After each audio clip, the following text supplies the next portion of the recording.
10 নম্বর যে মেট্রো রেলের একটি স্টেশন, অর্থাৎ ধ্বংসযজ্ঞ বা তাণ্ডব লীলার চিহ্ন বা ক্ষতচিহ্ন রয়ে গেছে এখন পর্যন্ত। অর্থাৎ গতকাল বিকেলের দিকে আমরা প্রত্যক্ষদর্শী যারা ছিলেন তাদের সঙ্গে যতটুকু কথা বলতে পেরেছি, অর্থাৎ এই স্টেশনে যারা ছিলেন সে সময়ে, যদিও তারা টেলিভিশনের ক্যামেরায় কথা বলতে রাজি না, আমাদেরকে যে তথ্য দিয়েছেন যে বিকেল 3টার থেকে, অর্থাৎ 3টার পর থেকেই কিন্তু এই বিক্ষোভকারীদের একটি অংশ এই মেট্রো স্টেশনের যে ডি গেট এবং এ গেট রয়েছে সেই গেট ভেঙে প্রায় 200 থেকে 300 প্রথমেই প্রবেশ করেন এই মেট্রো স্টেশনে। পরবর্তীতে তাদের সামনে যে যা পেয়েছেন সেগুলোই ভাঙচুর করেছেন।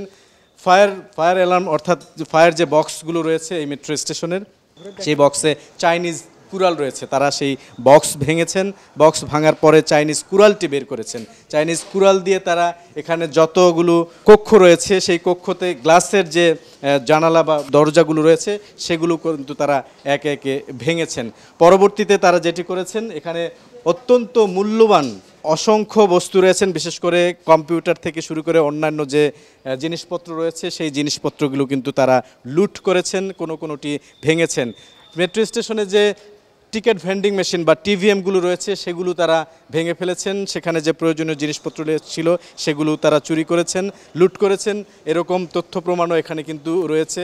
এখানে এই মেশিনগুলোতে টাকা পয়সা ছিল, সেই টাকা পয়সাও হয়তো তারা লুট করেছেন। এখন এই যারা মেট্রো স্টেশনের দায়িত্বে রয়েছেন বা পুরো মেট্রো প্রকল্পের দায়িত্বে রয়েছেন তারা এই বিষয়গুলো দেখছেন যে কী পরিমাণ ক্ষয়ক্ষতি হয়েছে, এই ক্ষয়ক্ষতি নিরূপণ করার তারা চেষ্টা করেছেন। এই মেট্রো রেল স্টেশন বা কাজীপাড়া মেট্রো রেল স্টেশন, যেটা প্রায় অনুরূপভাবে ভেঙে চুরমার করে দেওয়া হয়েছে, ন্যূনতম 1 বছর, বেশিও লাগতে পারে, কারণ এগুলি তো অর্ডার দিয়ে প্রোডাকশানে করতে হয়। বুলবুল রেজা, সময় সংবাদ, ঢাকা।